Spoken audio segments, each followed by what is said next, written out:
আপনি কি জানেন সাউথ কোরিয়ার এই ৩টে জায়গা এতটাই ভয়ঙ্কর যে রাতে কেউ যায় না?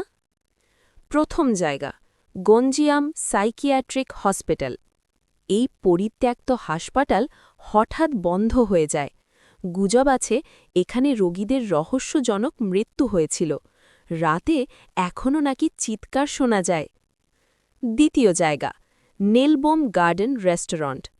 একটা রেস্টুরেন্ট, কিন্তু রাতে নাকি কেউ অদৃশ্যভাবে হাঁটে।